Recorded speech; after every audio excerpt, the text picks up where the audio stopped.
Bonjour, je suis Loubna Farabi. Je suis ingénieure de l'école Mohammedia d'ingénieurs, promotion 2000, et membre dans le club de développement durable. Je suis très contente de partager avec vous cette capsule rapide pour parler très brièvement des énergies renouvelables et leur place donc, dans la stratégie énergétique du Royaume du Maroc. Donc, comme vous le savez, le Royaume du Maroc il a une stratégie nationale en développement durable qui est déclinée sur de principaux axes et sur un groupe d'objectifs importants. Et l'énergie figure parmi, donc, bien entendu, les objectifs et les axes importants de ces stratégies nationales. Face au changement climatique, bien entendu, et à la problématique liée à ces changements, la tendance, je dirais, globale ou internationale, qui a été adoptée au niveau des pays, c'est de viser les transitions énergétiques, bien entendu, fondées essentiellement sur les énergies renouvelables et la décarbonation, bien entendu, y associée. L'accord de Paris a entériné cette tendance. C'était le premier accord universel sur le changement climatique qui a été approuvé par environ 195 délégations. C'était en 2015. Dans ce contexte, le Maroc s'est engagé de manière inconditionnelle à une réduction de ses émissions de gaz à effet de serre en 2030. Du coup, la stratégie énergétique du Maroc qui était lancée depuis 2009, qui avait fixé des objectifs initiaux à l'horizon 2020, aujourd'hui a rehaussé donc, cette stratégie sous l'égide de Sa Majesté Mohamed VI que Dieu l'assiste. Et grâce à sa vision intégrée, donc, le Maroc a rehaussé l'objectif en 2030 pour rehausser la capacité des renouvelables dans son système énergétique à 52%.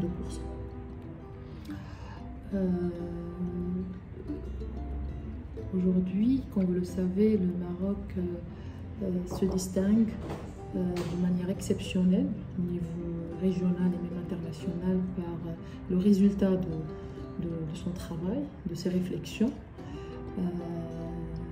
Le Maroc il a lancé la filière hydraulique depuis des années. Puis il a osé lancer le renouvelable lorsque les prix de l'éolien ont encore été limite en comparaison avec les énergies fossiles.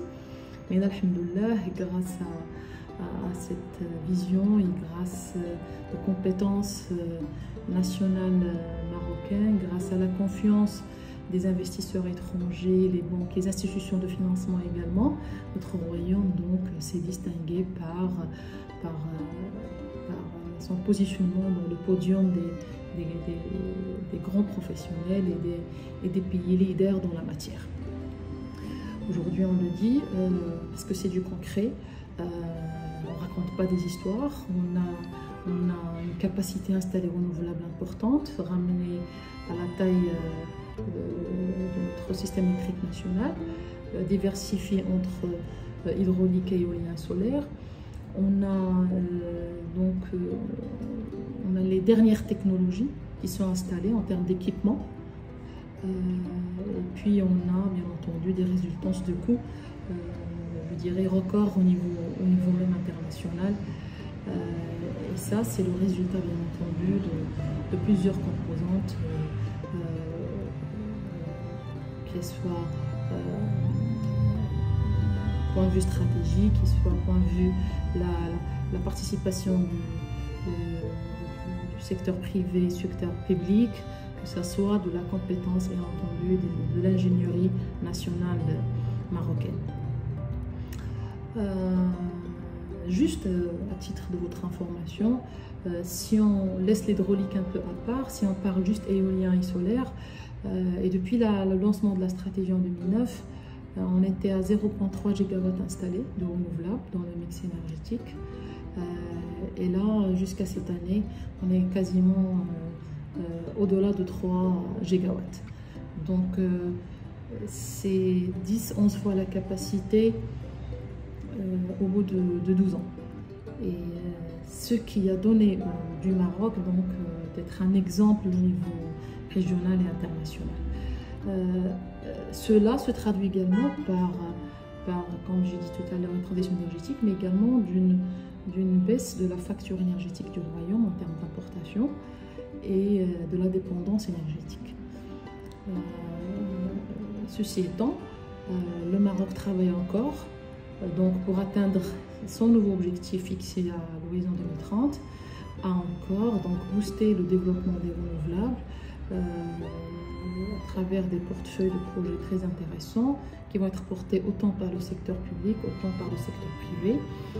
Et cela dans le cadre d'un modèle de développement qui va permettre donc l'intégration massive des renouvelables, l'optimisation des coûts, tout en assurant un service de grande qualité en termes de production, transport et distribution d'électricité. Voilà, c'était un peu un focus rapide. Merci encore de m'avoir donné cette opportunité d'en parler très brièvement. Et côté énergie, côté production d'électricité, je pense que le Maroc il est au rendez-vous donc des objectifs internationaux en termes de développement durable. Merci.